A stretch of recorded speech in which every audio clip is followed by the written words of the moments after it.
अब हम बात करते हैं कि ऑर्थोपेडिक्स में एक्सरे को कैसे इंटरप्रेट करते हैं। सबसे पहली बात है, तुम किसी एक्सरे को ऑर्थोपेडिक्स में सिर्फ ऐसा नहीं बोलोगे फीमर का एक्सरे है या फिर ये एल्बो का एक्सरे है, ये रिस्ट जॉइंट का एक्सरे है। ऐसा क्यों?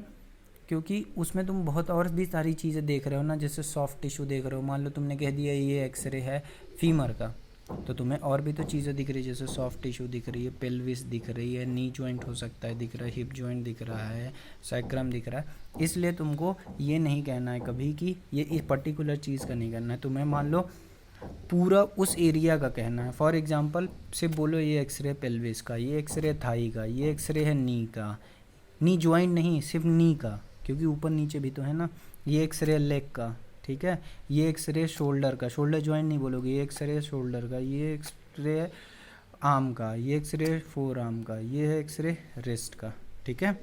दूसरा, अब कैसे बोलते कैसे हो, चलो ये बात तो हो गई, ये चीज़ समझ गए। अब बोलने का तरीका होता है, सबसे पहले आप बोलोगे कोई किसी भी एक्सरे को एग्जांपल के, this is a plain x ray. हमेशा प्लेन एक्सरे ही ऑर्थोपेडिक्स में यूज़ होता है, तो ये तो ठीक है ब्लैंक जगह, this is a plain x ray, ठीक है।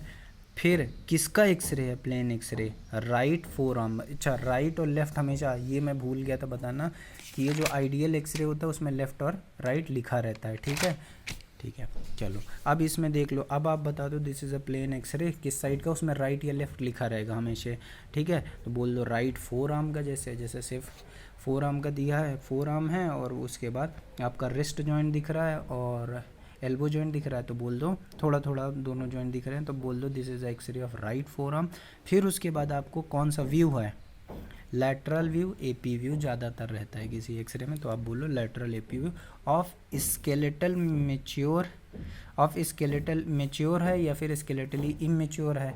स्केलेटल मैच्योर है, इमेच्योर का मतलब ये हो जाता है कि आपको एपीफाइसिस और मेटाफाइसिस सेपरेट दिख रहा है कि नहीं। इसका मतलब ऐसे है, जैसे ये बोन है, ये एपीफाइसिस, ये मेटाफाइसिस। अगर आपको ये अलग अलग दिख रहे हैं तो बोल दो स्केलेटली इमेच्योर है। अगर ये पूरा ही ऐसे दिख रही है बोन, फिर यहाँ पे जॉइंट है, दूसरा बोन है, तब आप इसको क्या बोलोगे, स्केलेटली मैच्योर्ड है। ज़्यादातर स्केलेटली मैच्योर्ड कब हो जाते हैं, 17-18 साल में, जब बच्चा मैच्योर हो जाता है उसको कहते हैं स्केलेटली मैच्योर्ड हो गए, ठीक है।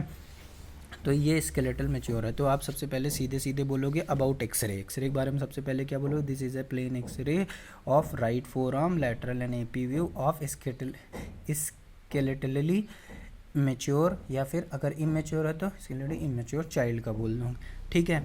फिर उसके बाद आप देखो, आप बताओगे क्या क्या आपको दिख रहा है एक एक्सरे में, तो आप क्या क्या बोलोगे, आई कैन सी, जैसे सपोज़ करो आप आर्म का देख रहे हो, तब आप क्या बोलोगे, आई कैन सी रेडियस, सपोज़ करो आप आर्म का देख रहे हो तो, और आपको एल्बो जॉइंट दिख रहा है और आपको शोल्डर जॉइंट दिख रहा है, तो एल्बो जॉइंट के नीचे थोड़ा बहुत आपको दिखेगा प्रॉक्सिमल पार्ट ऑफ अल्ना और रेडियस का दिखेगा, और फिर आपको ऐसा बोलना है, I can see proximal part of radius ulna, elbow joint, humerus and shoulder joint, और स्कैपुला और क्लेविकल दिखती रहेगी, तो वो दिख रही है, वो बोल दो, ठीक है। जैसे यहाँ मैंने लिखा है, ये किस चीज़ का एक्सरे था, ये हमारा था, मतलब इस एक्सरे में क्या दिखाया था, इसमें रिस्ट जॉइंट दिखाया था, और फिर उसके बाद हमें टिबिया कह रहा हूँ, रिस्ट जॉइंट दिखाया था, और हमें रेडियस अल्ना दिखाया, तो इसीलिए मैंने इसमें लिखा है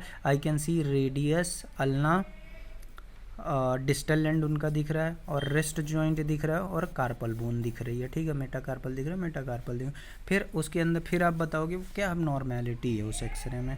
abnormality, there is a fracture of radius and ulna, या फिर ऐसे भी बोल सकते हो there is a breach in the continuity of radius and ulna.